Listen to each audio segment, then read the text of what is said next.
Vamos para a palavra do Senhor aqui. Vamos ler Ezequiel 47, versículo 3. O homem foi para o lado leste com uma linha de medir na mão. Enquanto ia, mediu 500 metros e levou-me pela água, que batia no tornozelo.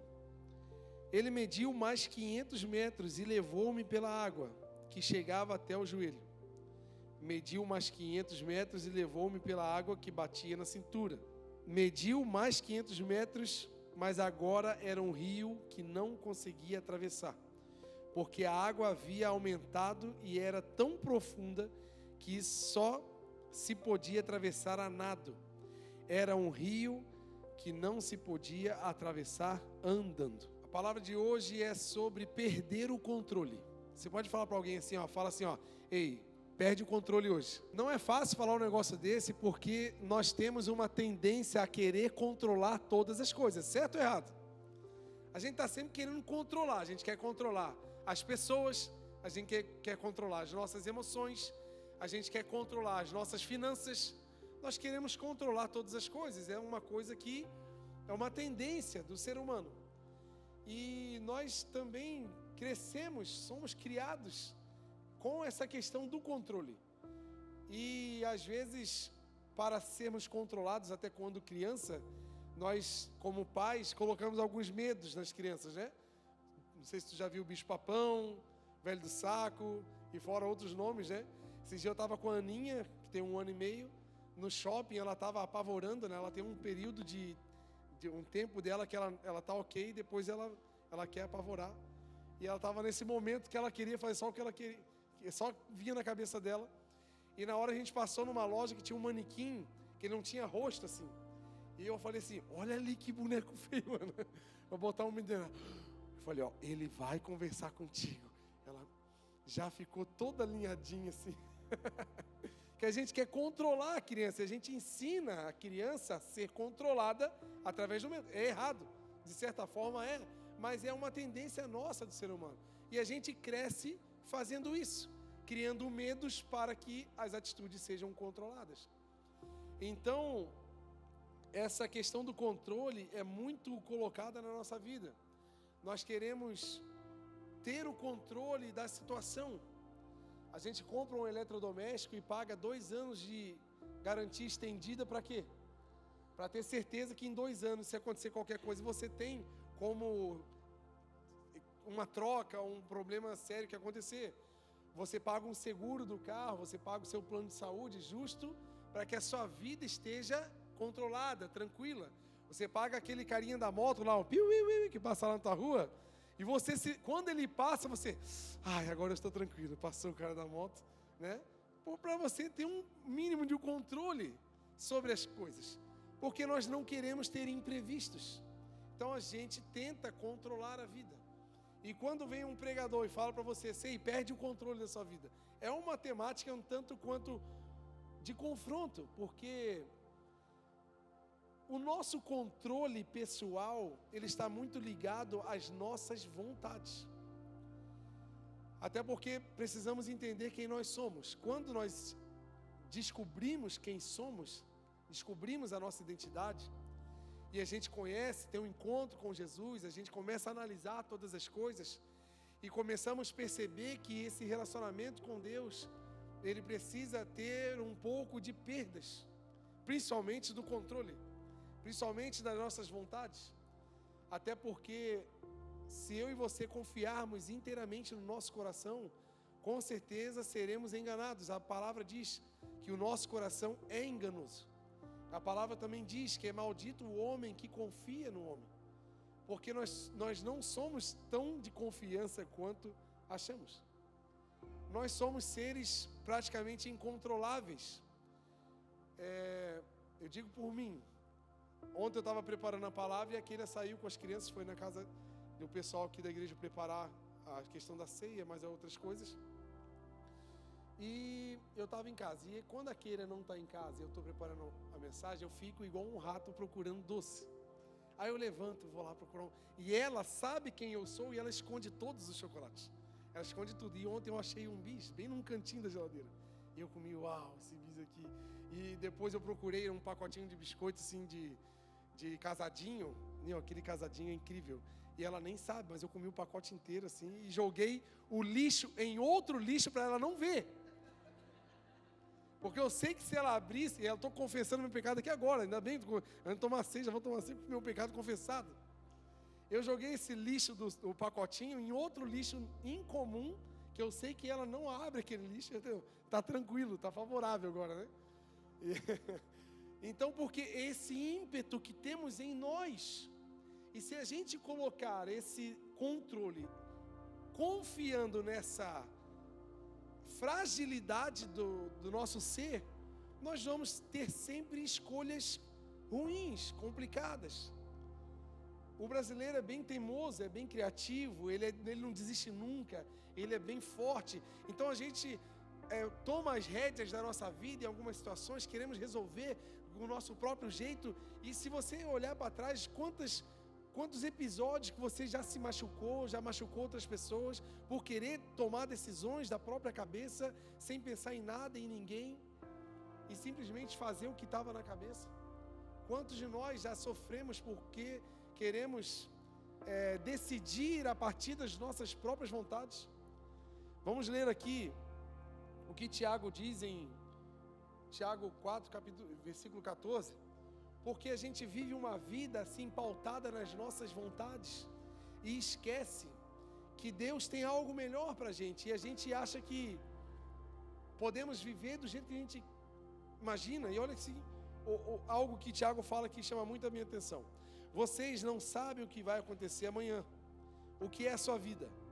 Vocês são como uma neblina que aparece por um pouco de tempo e depois se dissipa.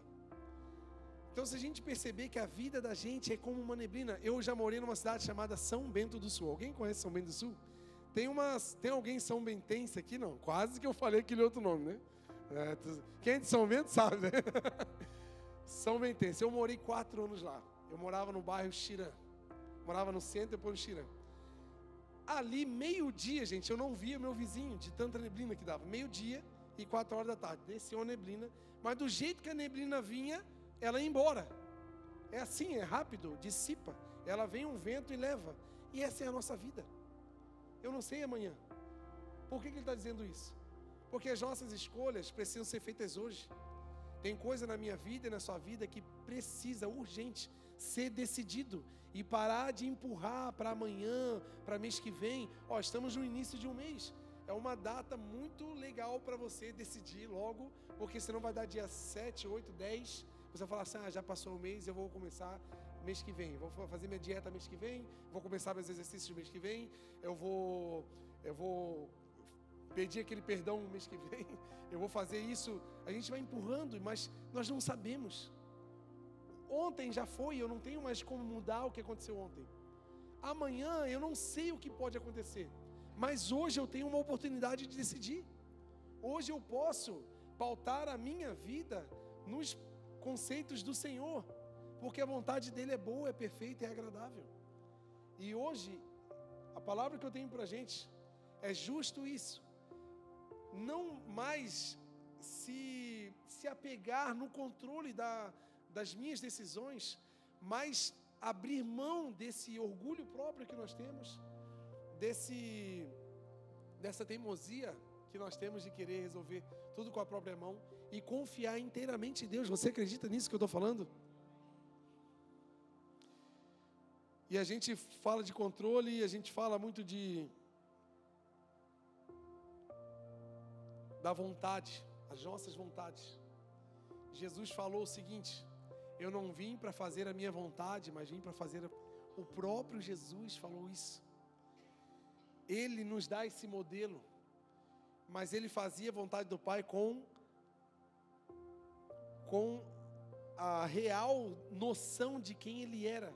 Sabe qual é a nossa dificuldade em entregar o controle da vida para Deus? Porque a gente às vezes, tem muita gente que fala sobre paternidade. O problema não é a paternidade, porque o Deus, nosso Pai, é perfeito. Ele cuida de nós. Ele sempre cuidou, está cuidando e sempre vai cuidar. Tu acredita nisso? O problema nosso é a nossa filiação. A gente não acredita tanto nesse cuidado.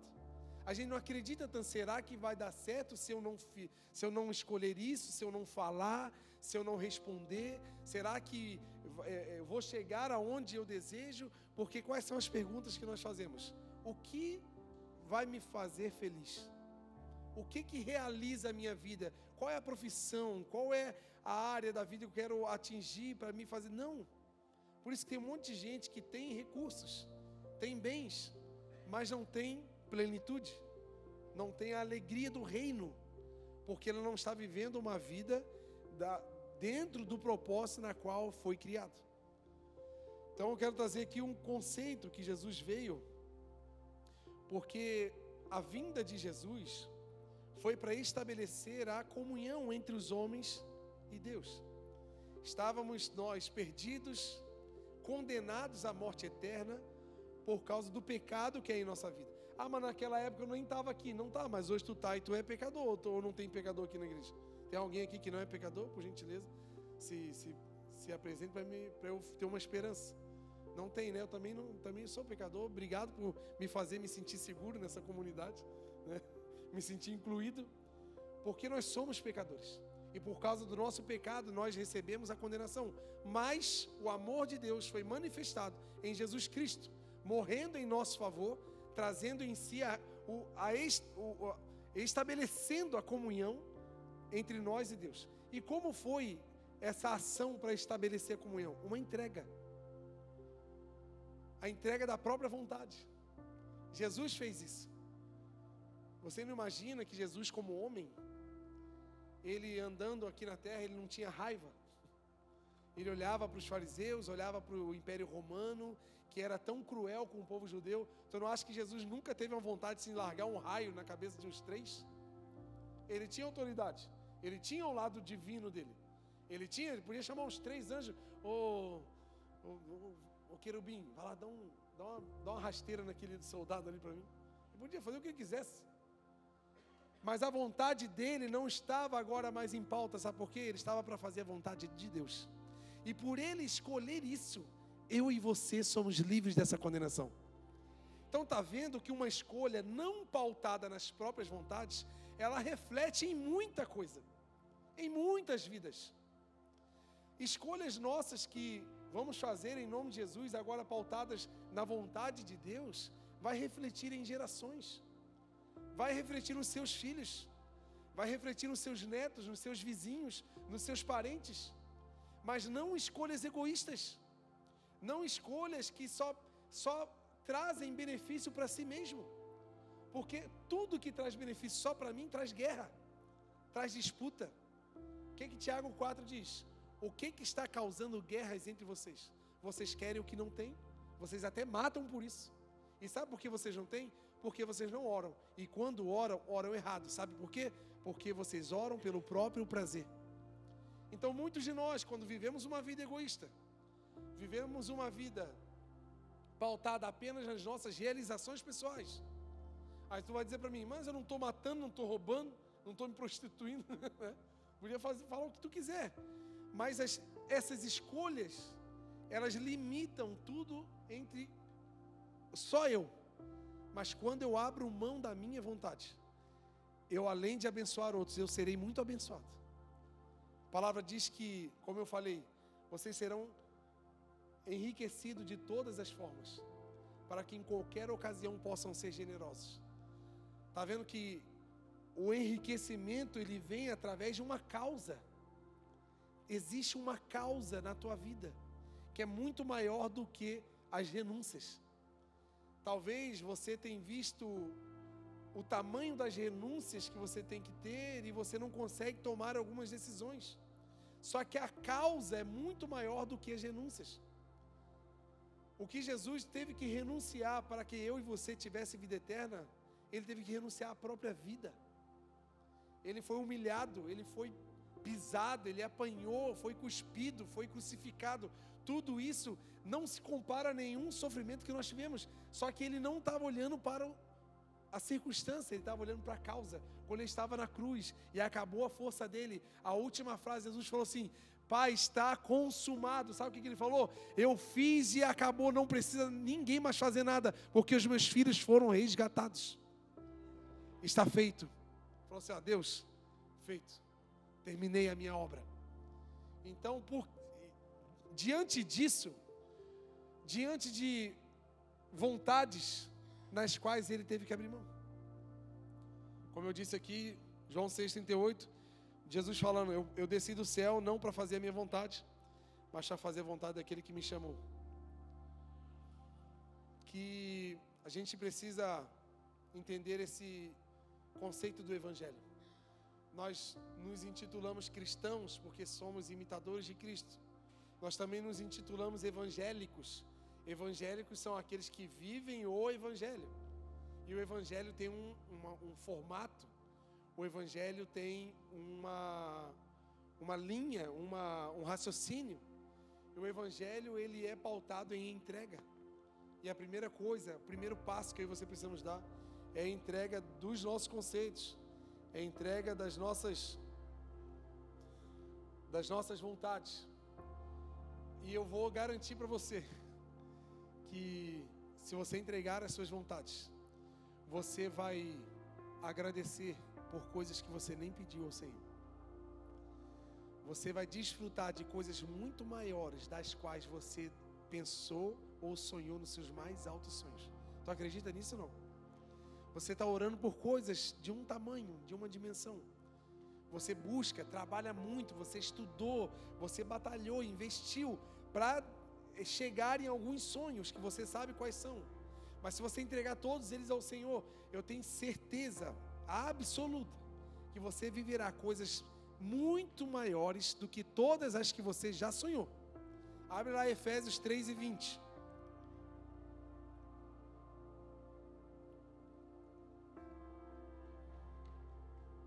Abre lá, que eu não botei aqui na minha palavra, eu lembrei agora. Aquele que é capaz de fazer infinitamente mais do que tudo o que pedimos ou pensamos, segundo o seu poder que atua em nós. Ele é capaz de fazer na sua vida, na minha vida, na vida da tua família, no seu trabalho, coisas que você, nas suas mais altas orações, nem pensou em fazer. E você vai olhar as bênçãos do Senhor na sua vida, e você vai falar assim, uau, eu nem pedi isso aqui. Mas sabe por que você tem? Porque você entregou a sua vontade na mão dele. Essa é a garantia que eu te dou. Porque talvez você, não, mas o que eu ganho com isso? Primeiro começa em perder o meu orgulho, perder os meus conceitos.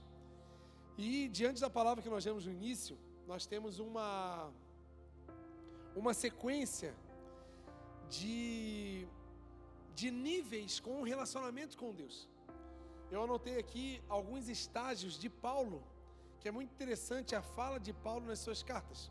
Paulo era um grande fariseu que estava criando uma trajetória incrível e ele foi encontrado por Jesus, ficou cego e ficou alguns anos no deserto, foi para sua casa, ficou em Damasco, depois virou um grande missionário. E ele, nas suas cartas, depois que ele abria as igrejas nos países, ele enviou algumas cartas.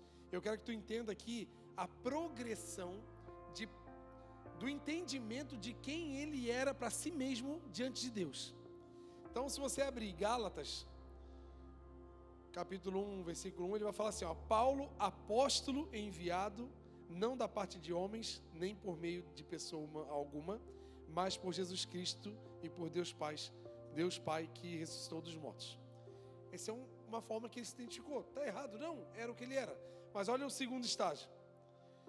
Lá em 1 Coríntios, Paulo, chamado para ser apóstolo de Cristo Jesus pela vontade de Deus. Agora ele já não é primeiro o apóstolo, ele foi chamado para ser. Está vendo que começou a criar uma certa humildade. Agora aqui, depois lá em Tito ele fala assim, Paulo, servo de Deus e apóstolo de Jesus Cristo, para levar os eleitos de Deus à fé e ao conhecimento. Então aqui já não é só o apóstolo, agora ele é servo. E olha aqui o último estágio de Paulo, lá em Filemão. Paulo, prisioneiro de Cristo. Então está vendo que quanto mais você conhece a Deus, mais você e eu percebemos que somos menores.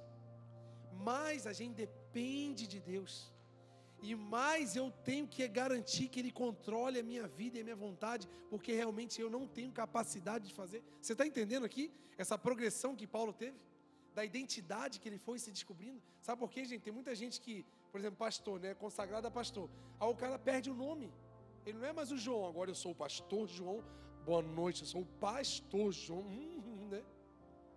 Ele não é mais o João, acabou o João, agora ele é o... Não existe título. Eu continuo sendo Joãozinho, filho de Deus, resgatado pelo amor dele, precisando da presença dele todo dia, da misericórdia e do controle. Porque se ele não me controlar, eu sou incontrolável. Estava falando com a Keila hoje. Keila, ora por mim, que o leão que está em mim está me rasgando querendo sair. Eu preciso que tu me ajude. Porque a gente tem isso. Se Deus não controlar a gente, nós somos uma máquina incontrolável. E se a gente não tiver humildade o bastante para entender essa nossa condição frágil, essa nossa condição pequena, quanto mais perto de Deus, menor eu percebo que eu sou. Anota essa frase no teu coração, em nome de Jesus. E diante dessa reflexão de Paulo, a gente vê aqui no texto de Ezequiel, que Ezequiel estava tendo essa visão, e esse homem, esse anjo, ele media, por vez, 500 metros e chamava ele para caminhar. E essa primeira chamada que Ezequiel teve, ele foi num nível desse rio, que era um rio que vinha de Deus, e ele descia até o Mar Morto. Era um rio que onde as águas eram vivas e levava vida para onde passava. Então, nesse primeiro momento que o anjo chama Ezequiel, ele está num nível raso, onde ele fala que a água batia no seu tornozelo. E quem sabe esse é o estágio que eu e você estamos vivendo hoje em Deus. Um momento onde estamos rasos. Sabe quando você vai na praia e você só quer molhar o pé? Você pode até de calça jeans, você pode de qualquer roupa. Tu tira o tênis, dá uma dobradinha ali na barra da calça e você bota o pé e você molhou só o pé. Não vai comprometer a sua roupa, não vai comprometer o lugar onde você vai, porque é só o pé. Tu vai ali, pode ser inverno, tem gente que gosta de ir no inverno na praia, só para lá molhar o pé, fala que é bom para circulação, fala que é bom para um monte de coisa, né? A gente vai ficando mais velho, a gente vai entendendo dessas medicinas, né? Não sei se você está entendendo o que eu estou dizendo, né? Mas eu estou entendendo. A gente vai lá para pegar uma circulação boa no sangue, essas coisas assim, né? Então esse estágio é um estágio que eu anotei aqui para a gente entender.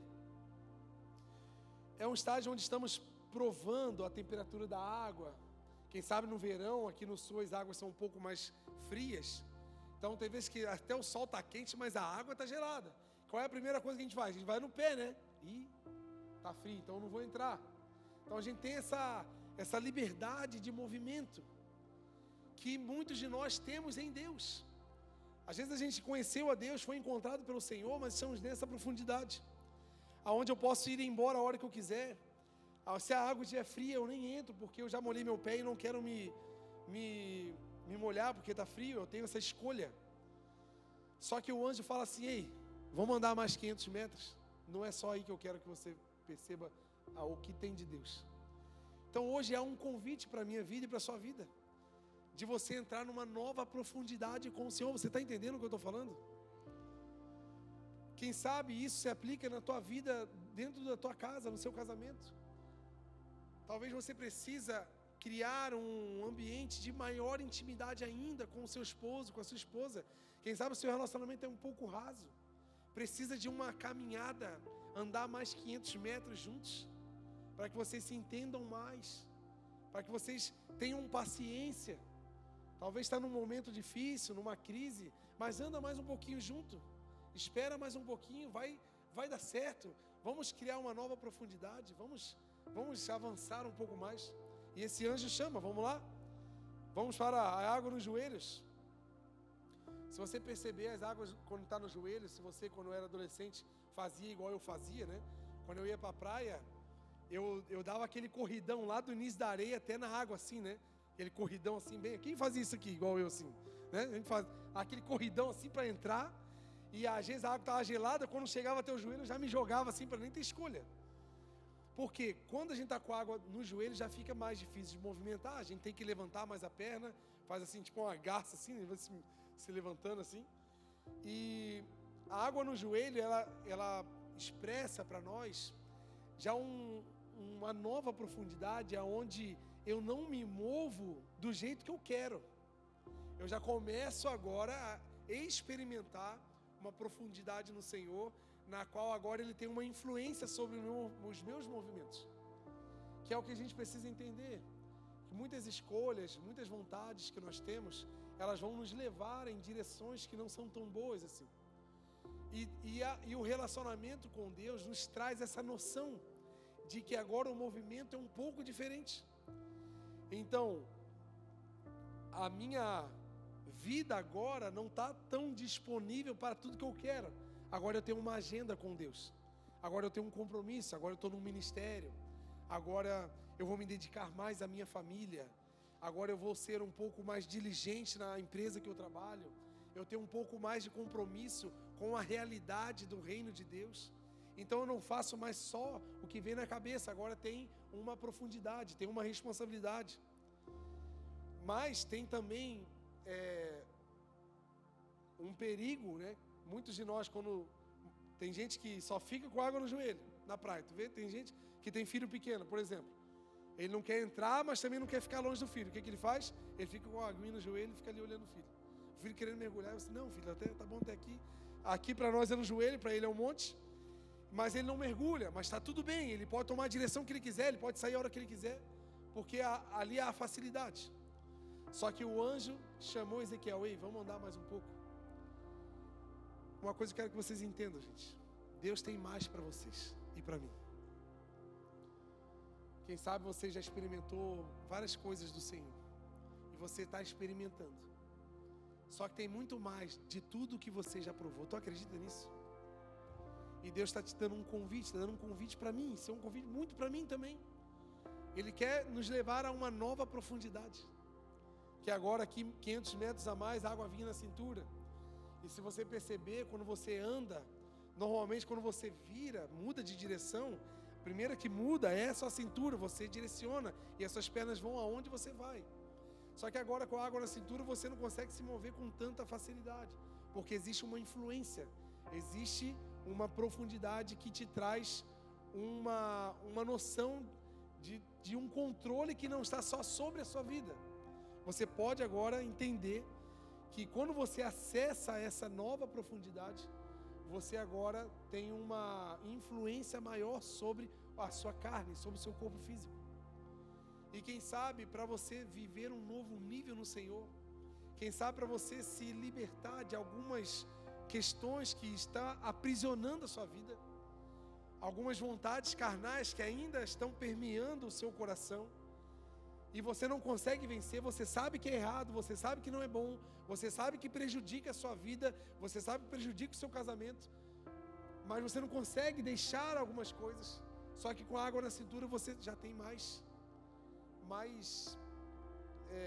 menos controle seu. Então quem sabe hoje é dia de andar mais 500 metros com o Senhor e desfrutar do controle dEle.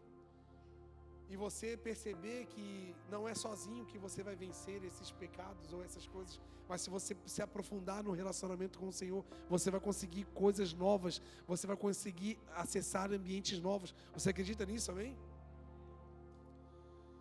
Só que as águas na cintura ainda existe uma influência muito grande externa. Eu ainda estou com meus braços livres, eu ainda estou com meus ouvidos atentos e os meus olhos vendo tudo que acontece. Que é o que acontece com pessoas que estão muito bem inseridas no reino de Deus, numa igreja, por exemplo. Só que elas estão ainda suscetíveis a ruídos, a falas, a conversas, a coisas que chamam pelos olhos. E de tempo em tempo essa pessoa ela está muito envolvida, ela está vivendo com Deus, ela está sendo influenciada, ela busca, ela pede respostas para o Senhor, só que ela se distrai. Vozes distraem, imagens distraem. E de tempo em tempo essa pessoa ela está muito bem ligada ao Senhor, mas por algum barulho, alguma distração, ela toma outra direção. E a vontade de Deus era para você ir para o norte. E por causa de algum ruído, por causa de alguma fala, alguma conversa, ou qualquer outra coisa que pode te influenciar, Você está indo para o sul e não está vendo, e não está percebendo. E, gente, caminhar na água cansa, sim ou não? Muito mais. E às vezes tu está um tempão indo para uma direção errada. Você está inserido, você está vivendo em Deus, você está servindo as pessoas, você está servindo uma igreja, mas você está indo numa direção errada. Porque você está escutando vozes que não era para estar ouvindo. Você está vendo coisas que está influenciando e está colocando no teu coração interpretações, quem sabe, de coisas que não é para você. E isso vai trazendo cansaço, vai trazendo um peso. E por isso muitas pessoas não acessam outros níveis. Estão tão profundas. Estão tão adiantadas. Talvez ao teu tempo. Estou há tanto tempo na igreja, estou há tanto tempo servindo ao Senhor, estou seguro de mim mesmo, já tenho experiência. Está tudo bem, eu sempre servi.